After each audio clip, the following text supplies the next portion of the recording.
अस्सलामु अलैकुम नाजरीन। एक इस्लामिक चैनल टूवर्ड्स इंटरनेटी के नाम से तुर्की से चलाया जा रहा है, जो पूरा एक इदारा है और Islamic research, Islamic know Muslims और इस्लाम से मुतल्लिक मज़ीद मालूमाती और तहकीकी मवाद पर काम करता है। मेरे चैनल पर मौजूद तमाम Islamic videos, Islamic know Muslims के इंटरव्यूज़ इसी चैनल से हासिल करके आप तक पहुंचाए जाते हैं, ताकि किसी किस्म की गलती की कोई गुंजाइश न रहे। हाल ही में होने वाले फ़लस्तीन के हालात व वाक़यात पर टूवर्ड्स की तरफ से एक वीडियो आई है, जो मनोअन आप तक पहुंचा रहा हूं। इस पर गौर ज़रूर कीजिएगा। ये समझना नामुमकिन है। ये सब कैसे हो सकता है? उन्हें पता है कि बच्चे, औरतें और मासूम मर रहे हैं, वो जानते हैं। उन बमों का बटन दबाने वाले वो लोग ये जानते हैं। क्या तुम्हारे पास दिल नहीं है? तुम ये बम कैसे गिरा लेते हो? हम उसे नहीं समझ सकते, राइट? हम उसे क्यों नहीं समझ सकते? क्योंकि हमारा ख्याल है कि वो आप और मेरी तरह ज़मीर रखते हैं। हम इसलिए नहीं समझ पाते। मुझे यकीन है आप सबने वो बम देखे होंगे जो रफ़ह के उन खेमों पर गिराए गए। हो सकता है आप न देख पाए हों, आप वीडियोज़ न देख सके हों। हर जगह आग ही आग है, खूनरेज़ी है। लोग अपने बच्चों के मुर्दा जिस्म अपने हाथों में उठाए हुए हैं। ये इंतहाई खौफनाक मंजर है। हम तो यहाँ वीडियोज़ भी नहीं देख पा रहे, मगर वहाँ रहने वालों पर ये खौफनाक लम्हे बीत रहे हैं। और ये वीडियोज़ देखने वालों में सबसे मुश्किल वक्त उन फ़िलिस्तीनियों के लिए होता है जिनके रिश्तेदार वहाँ हैं। वो वीडियोस देखते हुए पूछते हैं, क्या इन जलते जिस्मों में मेरा कोई जानने वाला भी है? वो चेहरे देखते हैं और अपने प्यारों को पहचानने की कोशिश करते हैं, ये दुआ करते हुए कि इंशाअल्लाह इनमें मेरा कोई अजीज ना हो। वो इन एहसासात के साथ ये मनाजर देखते हैं, मगर उदास ना हूँ, खौफज़दा ना हूँ, मायूस ना हूँ, क्योंकि इस्लामी तावन की तंजीम ने कल होने वाले रफ़ा हमले की मजम्मत की है। परेशान ना हूँ। आप क्यों परेशान हो रहे हैं? देखो, उसकी मजम्मत की है। अब ये सारे मसाइल हल हो जाएंगे। जो कुछ हुआ उस पर हम इंतहाई अफसरदा हैं, मगर हम मिडिल ईस्ट के इन बहुत से बिके हुए लीडर्स की खामोशी पर भी अफसरदा हैं। दुनिया के एक बहुत बड़े खत्ते की खामोशी पर ये बात हमें और ज़्यादा अफसरदा करती है। इंटरनेशनल कोर्ट ऑफ जस्टिस कहती है, हमले रोक दो, अदालत के फैसले वाजे हैं, मगर एक बिगड़ा हुआ बच्चा है जो नहीं रुकता, जो एक दरिंदे की तरह बार बार हमले करता है। अगर मिडिल ईस्ट के तमाम लीडर्स मिलकर ये कह दें, हम तेल की तिजारत रोक रहे हैं, इस पर पाबंदी लगा रहे हैं, मतलब अगर इसराइल के इर्द गिर्द तमाम ममालिक फ़ज़ाई और हर तरह की तिजारती पाबंदी लगा दें, तो पूरी दुनिया इस बात पर उनका साथ देगी। अगर वो कह दें, बस बहुत हो चुका, बच्चों और औरतों का कत्ल बंद करो, मासूम लोग मर रहे हैं, अगर वो बिगड़ा हुआ बच्चा फिर भी कहता रहे, मैं नहीं रुकूंगा, नहीं, और वो जवाब में कहें, ठीक है, हम पूरी दुनिया की तरफ से तुम पर तिजारती पाबंदी लगा रहे हैं, तो आप जानते हैं उस सूरत में क्या होगा। देखो, 3 दिन भी बहुत हैं, शायद एक ही दिन में सीज़ फायर हो जाएगा। आप फ़िलिस्तीनी बच्चों को पार्क में खेलता देखने लगेंगे। आप वो दिन भी देखेंगे। आप दर्द और गम से पाक दिन देखेंगे। देखो, बस ये कह दो, हम तिजारती पाबंदी लगा देंगे। कोई जंग, कोई राकेट नहीं, किसी और पाबंदी की ज़रूरत नहीं, बस तिजारती पाबंदी, और वो एक दिन में इंसान के बच्चे बन जाएंगे। मगर ऐसा नहीं होता। क्यों?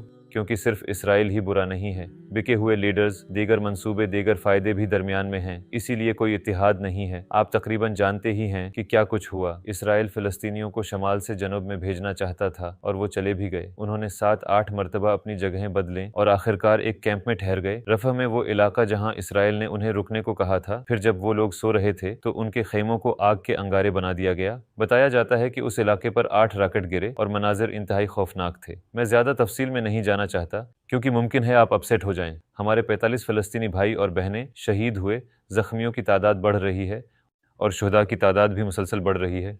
कितनी अजीब बात है ना? उन्होंने कहा, जनूब में जाओ, वो महफूज जोन है। ओके, वो महफूज जोन में चले गए और वहाँ तुमने शहरियों, मासूम लोगों पर बमबारी शुरू कर दी, जैसे हिटलर लोगों को किसी खास जगह जमा करता और वहाँ उनका इज्तिमाई कत्ल करता था। राइट, ये बिल्कुल वैसा ही है जैसे लोगों को गैस चैम्बर्स में जमा करना। तुम लोगों को एक मखसूस जगह जमा करते हो, कहते हो कि ये महफूज जोन है। इंटरनेशनल कम्युनिटी भी कहती है ये महफूज जोन है, और फिर महफूज जोन कहलाने वाली उसी जगह पर जहां मासूम लोग जमा हो जाते हैं, तो तुम उन्हें कत्ल करना शुरू कर देते हो। क्या हुआ था? क्या रॉकेट्स गलती से वहां गिर गए? 8 रॉकेट, क्या वो सारे गलती से चल गए? इतनी एडवांस टेक्नोलॉजी का मालिक इसराइल जैसा मुल्क, बिल्कुल सही मकाम पर बमबारी की सलाहियत रखने वाला मुल्क, क्या ये सब वो गलती से करता है? नहीं। शुरू में वो ये वजाहत देते रहे कि इसराइल अपना दिफा कर रहा है, मगर अब ये खूनरेज़ी इतनी बढ़ गई है कि ये इज्तिमाई नस्ल कशी बनने लगी है। अब इसकी ये वजाहत नहीं चल सकती। ज़रा तादाद तो देखें, 15,239 बच्चे शहीद हो चुके हैं, 10,093 औरतें शहीद हो चुकी हैं, सब मिलाकर 35,984 लोग शहीद हो चुके हैं, 80,643 ज़ख्मी हैं और बेशुमार नाकाबिल तसव्वुर अज़ियतों से दोचार हैं। जो शहीद नहीं हुए वो भी जीते जी मर चुके हैं। मैंने कहा, नाकाबिल तसव्वुर अज़ियतें क्यों? अगर आपका जानने वाला हर शख्स मर चुका हो तो क्या आप इस अज़ियत के साथ जी सकते हैं? क्या इस सब के बाद आप खुश रह सकते हैं? एक बच्चे की वीडियो मेरी नज़र से गुजरी, चलें साथ मिलकर देखते हैं। الحمد لله. فيصل أحمد الخالد. كم عمرك؟ 5 سنين. أمي كانت حامل، طخوا أمي ببطنها، كانت حامل بالشهر السابع. وأبوك وين كان؟ أبوي كان نايم، ولما صحي هو مات هو وأمي أسبوع واحد. في نفس اليوم اه قدامك أنت شفت؟ قدام شو شفت؟ شو صار قدامك؟ لما احنا طلعنا على الممر جابوهم وطخوهم قدام. इंशाअल्लाह उसकी पूरी फैमिली जन्नत में जा चुकी है। देखें बच्चे के एहसासात कैसे हो गए। ये ऐसी बात नहीं जिसे हल्का ले लिया जाए। बात करते हुए इस बच्चे के चेहरे पर कोई तासरात नहीं है। इतनी सी उम्र में उसके जज्बात बिल्कुल ख़त्म हो चुके हैं। अब क्या ये बच्चा ज़िंदा है? क्या ये जी रहा है? क्या ये ठीक है? इन मजलूमों की आहें बहुत संगीन नताइज लाएंगी। क्या वो मुसलमान जो बाइख्तियार हैं मगर उसे रोकने के लिए कुछ न किया, समझते हैं कि हमने नमाजें पढ़ी, हमने रोज़े रखे और बस जन्नत हमें मिल गई, हमारा मजहब उस तरह का नहीं है? क्या आपने कभी रसूल अल्लाह सल्लल्लाहु अलैहि वसल्लम की ज़िंदगी को पढ़ा है? देखें कि हमारे पैगंबर अपनी ज़िंदगी में कितने रहमदिल थे। आप उस बच्चे के घर तशरीफ़ ले जाते जिसका परिंदा मर गया था और उसे तसल्ली देते। हमारा मजहब सिर्फ नमाज पढ़ने और रोज़ा रखने का नाम नहीं है। हाँ, ये फ़र्ज़ और लाजमी इबादतें हैं, मगर आप ये नहीं कह सकते मैंने नमाज पढ़ ली और रोज़े रख लिए, ओके अब मैं जो चाहूँ करूँगा और लोगों पर ज़्यादती करूँगा। आप ये नहीं कर सकते। मिडल ईस्ट में बहुत से लोग हैं, बहुत से लीडर्स हैं, बहुत सी असर अंगीज़ शख्सियात हैं। गार्डियोला ने भी एक इसराइली से हाथ मिलाने से इनकार कर दिया था। उन्होंने उस तरह अपना रिएक्शन और अपने ख्यालात ज़ाहिर कर दिए। जबकि ये लोग इस तरह से सोचते हैं हमारा ओहदा छिन जाएगा, खुद को खतरे में डालने की क्या ज़रूरत है? ब्रदर, तुम पहले ही मर चुके हो। अगर इसराइल तुम्हें कत्ल कर दे या मार दे तो क्या हो जाएगा? क्या फ़र्क पड़ेगा? तुम पहले ही मुर्दा हो। जैसे गली कूचों में जानवर फिरते हैं, ये कुत्ते और बिल्लियाँ जो तुम देखते हो उनकी कदर भी तुमसे कहीं ज़्यादा है। तुम मुर्दा हो, जानवरों की सतह से भी नीचे। एक नई सतह ईजाद हुई है, तुम पहले ही उस सतह पर हो।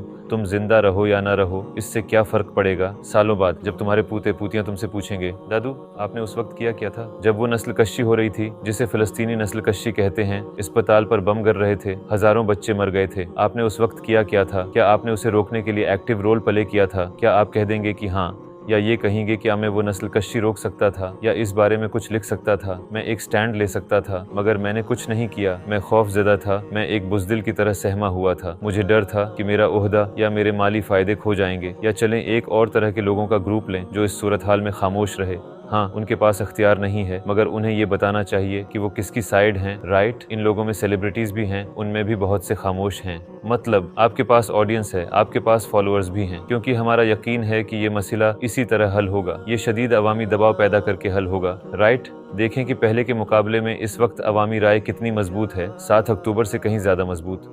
जब ज़्यादा मजबूत अवामी राय पैदा हुई तो अमेरिका के हुक्मरान लीडर्स पीछे हटना शुरू हो गए। अब वो इस तरह की बातें कर रहे हैं। हम इसराइल को वार्निंग दे रहे हैं, अगर ये सब जारी रहा तो हम तुम्हें बम नहीं देंगे। वो ये सब कह रहे हैं क्यों? इलेक्शन न हारने के लिए। इन तमाम लीडर्स को अपने फ़ायदों, पैसों और वोटों की परवाह होती है। अमरीकी कह रहे हैं हम तुम्हें वोट नहीं देंगे क्योंकि हमारे टैक्सों से तुम इसराइल को सपोर्ट करते हो और फ़लस्तीनियों को मारते हो। तुम हमारे हाथ खून से रंग रहे हो। जो टैक्सेस तुम हमसे लेते हो उनसे लोगों और बच्चों पर बम बरसाते हो। जब उन्होंने ये सब कहा तो आपने देखा कि कैसे लीडर्स पीछे हटना शुरू हो गए। लिहाजा हम कम अज़ कम अवामी राय तो मुरतब कर सकते हैं ताकि सख्त दबाव पैदा किया जा सके। मगर कितनी उदास और अफसोसनाक बात है, इतने ज़्यादा फॉलोअर्स रखने वाले ये लोग जो इतने ज़्यादा हसास हैं कि एक कुत्ते या बिल्ली के मर जाने पर ट्वीट करते और तशवीश दिखाते हैं, उस वक्त कुछ भी नहीं कहते जब फ़लस्तीन में हज़ारों बच्चे मर जाते हैं। मतलब क्या आखिरत में इन चीज़ों का सवाल नहीं होगा? क्या हम पर सिर्फ अपनी नमाजों और रोज़ों की जिम्मेदारी है? सिर्फ एक नेतन्याहू ही नहीं है जिसका आखिरत में फ़ैसला होगा? सिर्फ जालिमों का ही हिसाब नहीं होगा, जुल्म पर राज़ी रहने वालों का भी हिसाब लिया जाएगा।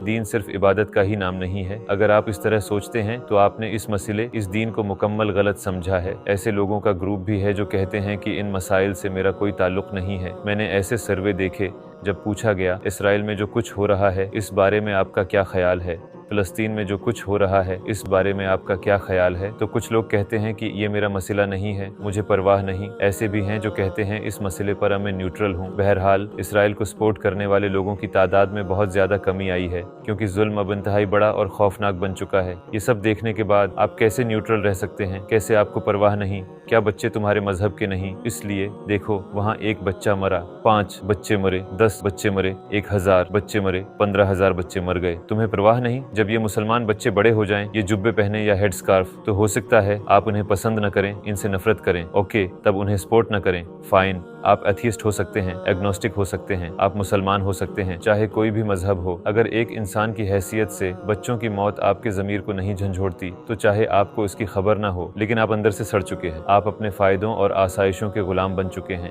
جس چیز میں آپ کا کوئی فائدہ نہیں ہوتا آپ اس کے بارے میں ایک لفظ نہیں کہتے۔ میں یہ بھی سمجھتا ہوں کہ شروع میں جب 7 اکتوبر کے واقعات ہوئے تو انہوں نے اسے یہ رنگ دیا کہ یہ سب حماس نے کیا ہے، وہ مانسٹرز ہیں، اسرائیل کو اپنے دفاع کا حق ہے، اور اسی طرح کی باتیں کی۔ انہوں نے اسے ایسا بنا کر پیش کیا کہ کسی کو بھی شروع میں مسئلہ سمجھ نہ آ سکے۔ شاید کسی کے ذہن میں یہ ہو کہ چونکہ میں نے اس وقت کچھ نہیں کہا تھا لہٰذا میں اب بھی کچھ نہیں کہہ رہا یا کہہ رہی، مگر اب مسئلہ بہت واضح ہے، لہٰذا ہمیں اپنے سارے تعصبات ایک طرف رکھنے ہوں گے اور اس مسئلے پر ایک ہونا ہوگا اور ایک عوامی رائے پیدا کرنی ہوگی۔ اگر آپ اپنے پوتے پوتیوں کو یہ کہنے کے قابل بننا چاہتے ہیں کہ میں نے حق کی سائیڈ لی تھی، اس وقت وہاں نسل کشی جاری ہے، اپنی سائیڈ چنیں برادر، اپنی سائیڈ چنیں سسٹر۔ یہاں میں خصوصاً اپنے انسانی رشتے کے بھائیوں اور بہنوں سے کہنا چاہوں گا جو امریکی شہری ہیں، کیا آپ کو احساس ہے کہ آپ کی سپورٹ کے بغیر اسرائیل ان بچوں کو، معصوم فلسطینیوں کو قتل نہیں کر سکتا؟ مطلب آپ کی خریدی ہر چیز میں ٹیکس بھی شامل ہوتا ہے، اور امریکہ کے سربراہ یہ ٹیکس کی رقم لے کر کہتے ہیں ہم اسرائیل کو سپورٹ کرتے ہیں۔ اعداد و شمار موجود ہیں، وہ چھوٹی موٹی امداد نہیں بلکہ کئی بلین ڈالرز دے رہے ہیں۔ اگر امریکہ انکار کر دے تو یہ نسل کشی ختم ہو جائے گی۔ ہاں، آپ کی نیتیں اچھی ہو سکتی ہیں، آپ نہیں چاہتے ہوں گے ایسا ہو، مگر حقیقت یہی ہے کہ آپ کے ٹیکسز کے بغیر یہ سب نہیں ہو سکتا تھا۔ میں یہ تقریر کیوں کر رہا ہوں؟ آپ یقیناً خود کو مجرم محسوس کر رہے ہوں گے۔ ہاں، شاید آپ سوچ رہے ہوں میری نیتیں نیک ہیں، میری کوئی بری نیت نہیں، تو آخر میں کیا کروں؟ ایک عوامی رائے مرتب کریں،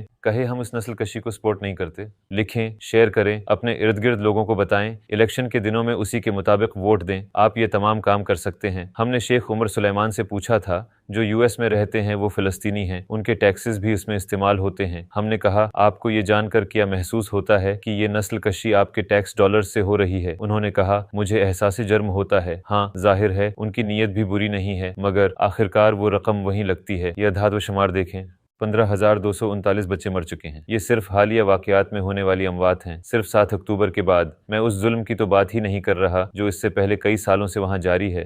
35,000 لوگوں سے بھرا ہوا پورا اسٹیڈیم پچھلے 8 مہینوں میں زمین کے نیچے جا چکا ہے، صرف ان ظالموں کی وجہ سے۔ اس کے برعکس صورتحال کو سوچیں، 7 اکتوبر کو ایک واقعہ ہوا، تب اسرائیل نے ایک ہنگامہ کھڑا کر لیا اور دنیا کی رائے کو اپنے حق میں کر لیا۔ اس نے اس طرح کی باتیں بنائیں کہ ہمارے بچوں کے سر تن سے جدا کیے گئے، عورتوں کا ریپ کیا گیا، ان کی چھاتیاں کاٹ دی گئیں۔ لوگوں نے ان پر یقین کیا مگر کوئی ثبوت نہ ملا۔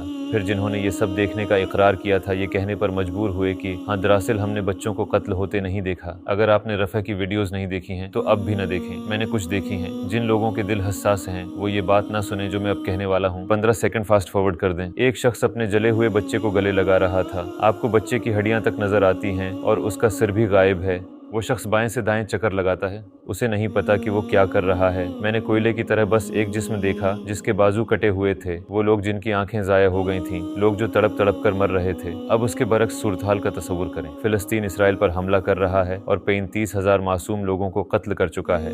فلسطینیوں نے 10,000 عورتیں قتل کر دی اور 15,000 اسرائیلی بچے مار دیے۔ 15,000 اسرائیلی بچے، ذرا اس صورتحال کا تصور کریں۔ 7 اکتوبر کو انہوں نے کچھ واقعات کا بہانہ بنایا اور دنیا کی عوامی رائے کو اپنے حق میں کر لیا، مگر ذرا اس کے برعکس سوچیں۔ آپ نے سنا کہ کیا ہوا تھا؟ ایک اسرائیلی بچے کا سر کاٹا جاتا ہے، وہ پورے علاقے کو جلا ڈالتے ہیں۔ کیا آپ نے سنا کہ فلسطین نے اسرائیل کے اسپتالوں پر بمباری کی؟ انہوں نے اسرائیلیوں کو جنوب میں جانے کو کہا ہو اور 2 ملین لوگوں کو زبردستی ان کے گھروں سے نکالا ہو، تمام اسرائیلی جنوب کی طرف گئے ہوں اور پھر انہوں نے ان کے خیموں پر راکٹ برسا دیے ہوں۔ اگر یہ سب ہوا ہوتا تو کیا دنیا کی عوامی رائے یہی ہوتی؟ وہ ابھی فلسطین کو معمولی سپورٹ دے رہے ہیں۔ اس تصوراتی صورتحال میں کیا وہ اسرائیل کو معمولی سپورٹ دیتے یا وہ یہ کہتے کہ نکالو اپنے نیوکلیئر بم اور یہ سارے بم فلسطینیوں پر گرا دو اور بالکل رحم نہ کرو؟ پھر وہ بمباری کرتے اور لوگ ان تصویروں کو آنسوؤں کے بغیر سکون سے دیکھتے۔ کتنی دلچسپ بات ہے، ہمارے پیغمبر کی ایک حدیث ہے، آپ نے فرمایا تم میں سے جو شخص کوئی برائی دیکھے وہ اسے اپنے ہاتھ سے روکے، اگر وہ اس کی طاقت نہ رکھتا ہو تو اپنی زبان سے اسے روکنے کی کوشش کرے، اگر وہ اس کی بھی طاقت نہ رکھتا ہو تو اپنے دل میں اسے برا جانے، اور یہ ایمان کا سب سے کمزور درجہ ہے۔ آئیں مل کر ایک سٹینڈ لیں، یہ بتائیں کہ ہم کس کی سائیڈ ہیں اور جو ہم کر سکتے ہیں وہ کریں۔ اگر آپ پوچھیں کہ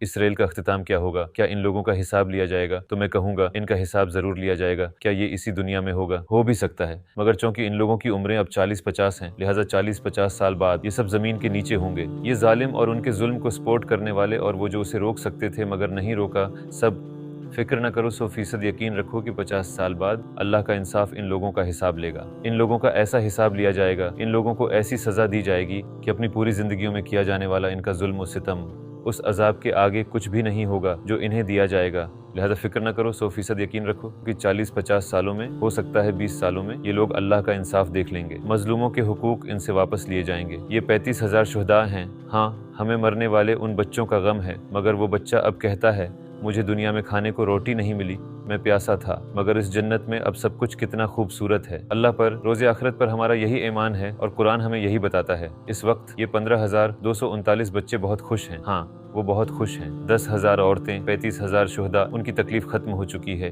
مگر جو پیچھے رہ گئے وہ تکلیف میں ہیں، لہٰذا ہمیں ان کا سہارا بننا چاہیے بھائیوں اور بہنوں۔ اور اسرائیل کا انجام کیا ہوگا؟ کیا ایک دن یہ ظلم و ستم واقعی ختم ہو جائے گا؟ ہمارا رب سورۃ الاسراء کی 4 اور 8ویں آیت کے درمیان ان سوالات کے جواب دے چکا ہے۔ ان آیات میں اللہ فرماتا ہے یہودیوں نے زمین پر 2 مرتبہ فساد مچایا اور اس کے نتیجے میں ان پر 2 مرتبہ ظالم مسلط ہوئے جنہوں نے ان کے شہر تباہ کر دیے اور انہیں گھروں سے نکال دیا۔ ایسا پہلی مرتبہ 598 BC میں بیبیلونینز کی طرف سے ہوا اور دوسری مرتبہ 70 AD میں رومیوں کی طرف سے۔ اور آج کے دن سے ان واقعات کا کیا تعلق بنتا ہے؟ اللہ تعالیٰ آیت میں بنی اسرائیل سے خطاب کرتے ہوئے فرماتا ہے عین ممکن ہے کہ اب تمہارا رب تم پر رحم کرے، لیکن اگر تم پھر وہی کرو گے تو ہم بھی دوبارہ وہی کریں گے۔ اللہ فرماتا ہے تمہارے ساتھ دوبارہ وہی ہوگا جو ماضی میں ہو چکا ہے۔ آپ کو معلوم ہوگا کہ ظلم جب برقرار رہے تو وہ ختم نہیں ہوتا، مگر جب بڑھ جائے تو ختم ہو جاتا ہے۔ جب یہ بڑھتا ہے تو لوگوں کے ضمیر جھنجھوڑ دیتا ہے، جب یہ بڑھتا ہے تو لوگ ریئیکٹ کرتے ہیں بالکل ایسے ہی جیسے آج ہو رہا ہے۔ ایک عوامی رائے بن چکی ہے، ایک مشترک شعور پیدا ہو چکا ہے، اور ظلم کا خاتمہ اسی طرح ہوا کرتا ہے۔ پوری تاریخ میں زمین پر بہت سے ظالم آئے اور ہر مرتبہ ہر ظالم کا انجام ایک جیسا ہی ہوا۔ انشاءاللہ اس بار بھی ایسا ہی ہوگا۔ آئیں ہم اپنا کردار ادا کریں، آئیں ہم اپنی سائیڈ شو کریں، اللہ ان ظالموں کو برباد کرے گا انشاءاللہ۔